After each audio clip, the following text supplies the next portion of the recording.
Hi. Hello everyone and welcome back to another CareCollab. Today I'm teaming up with Ed's Orchids, Esther's Orchids, Fernando Nascimento Orchids and Succulents, Olá tudo bem, Growing Orchids in Idaho, Hello Plant Lovers, Hillbilly Orchids, Julie's Orchid, Karen's Orchids, Hey Du, Michelle's Live on Repeat, Ninja Orchids, who's the organizer of this CareCollab, so thanks a lot to Nina for getting everyone involved in this CareCollab. Orchids at Home, Petals, Sepals and Spines, Hey Girls, Riz Quetzal, GD More Than Just Orchids, The Orchid Saga, Todd's Tropicals, joining us from Florida, Trisha's Orchids and Tropical Plants Finland. Hi. Today we want to talk about the general care of the genus Paphiopedilum. I want to preface this video by saying that I'm really excited to join another CareCollab. I'm a big fan of the concept of CareCollab because if you have questions concerning how to grow a certain plant, it's always best to see who grows under similar conditions as you do. And so you can really seek out these CareCollabs and see, okay, this is the plant I'm interested in. How do people that have similar conditions deal with it? How much water does it need? And so I think it's really nice to just go through the list of participating channels, see whose conditions are most similar to yours, and just absorb all of the tips that these people have to share with you.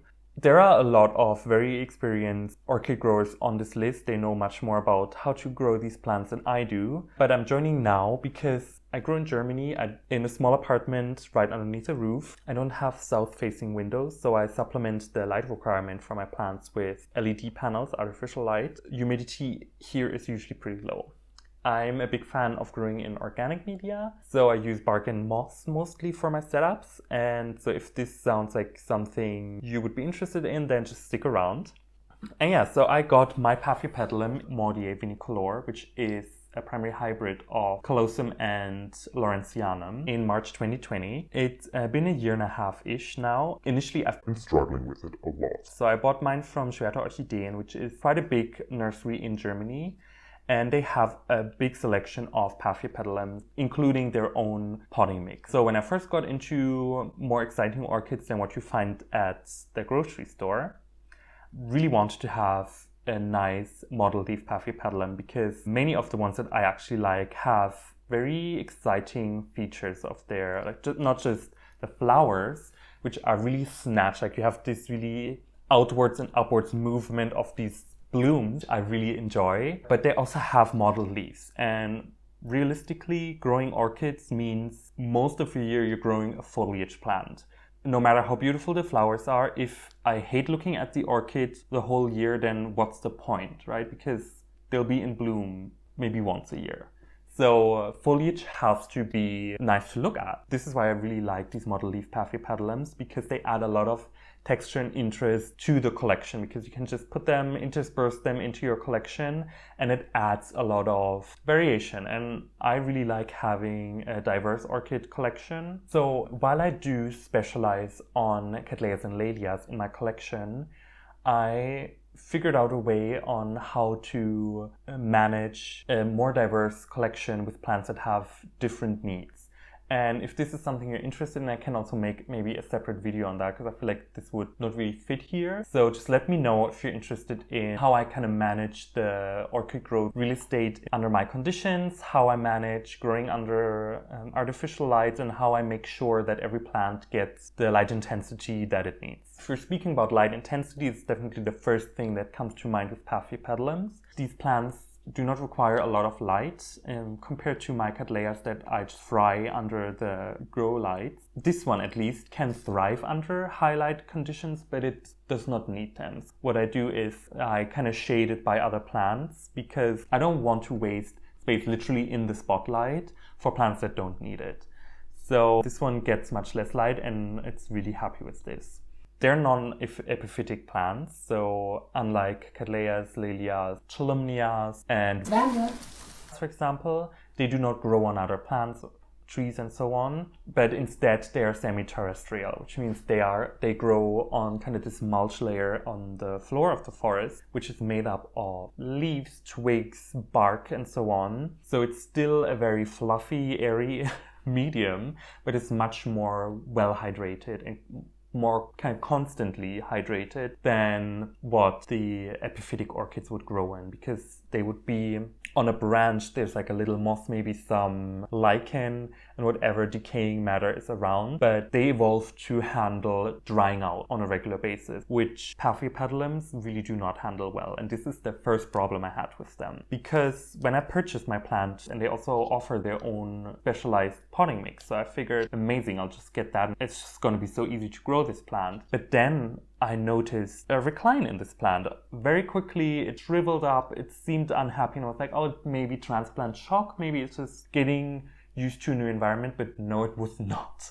The potting mix that Shweta has is very chunky bark and just some foam in between. So this is a very airy medium and it stays very dry. And this is definitely something I learned the hard way with this plant. They need their humidity. They need their roots to be exposed to just this thin layer of water permanently, because otherwise they just die. Roots dry up and that's it. And this happened to this plant a lot. So I had to switch medium. Now it's still in a bark mix, but there's a lot of sphagnum moss in there to make sure that water is distributed very evenly throughout the pot. These plants would probably do pretty well in semi-hydroponics. I'm just too hesitant to try this growth method for me. I think it has a lot of advantages for plants that like to be constantly moist. It's just not something that I have kind of dared to venture into. But for sure, like I know Nina grows a lot of her plants in semi-hydroponics, and I think Karin has quite a few as well. So if you have any questions, you can check those out and they'll definitely be able to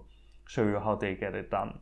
But so anyway, so I had figured out the potting mix, and then this plant really started to thrive under my care. So it ended up blooming in December-ish 2020. However, since it was the first bloom, the flowers faded very quickly, and I was really disappointed with that. After less than a week, it just dropped. I'm like, wait, that's it? Then I just turned to Queer Icons and they told me that I should just sit down with the plant and be like, lady, this is your last chance to impress me and save yourself from elimination. And this is what I did. I was like, okay, I'll give you one more blooming season. If you don't deliver, then sorry, you're out. Things changed. Like this plant really has been in bloom now. I know the flower is kind of fading, but it's been in bloom now for over 7 weeks. And that's really good because these flowers are non-fragrant. And while they're really cool to look at, I think they should stick around for a bit. But not only that, it's produced now a second fan in this growing season, and there's already a bud coming as well. So this plant and I, we're besties now, and it's definitely gonna stay. And I was so happy with it actually that I recently also got more Paphiopedilums. So, and I'll link the haul up there. Fertilizer-wise, I just water it once a week, during the summer twice, because it does dry out and it, as I said, it really needs the water. I fertilize it with every watering with just a balanced fertilizer at 200 to 250-ish ppm, and I'm super particular about it, just whatever it gets. Sometimes it also only gets RO water if I'm too busy to mix up fertilizer, and it's fine, right? These are plants, they evolve to survive. If they can't handle it, they have to go. So I'm very low maintenance when it comes to my plants. And that's, so far, I've fared really well with that approach. So if you have any more questions concerning how to care for these Paphiopedilums, leave a comment below, I will get back to you. And also check out all the other videos in this CareCollab. I think it's really nice to see from people all over the world how they handle their plants, how they grow them. And I've learned a lot from all of these CareCollabs. So thanks a lot to Nina for organizing it. And yeah, I'll talk to you later. Boom! Tots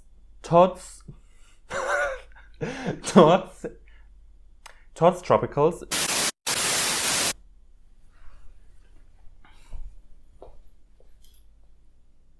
Estás recordando?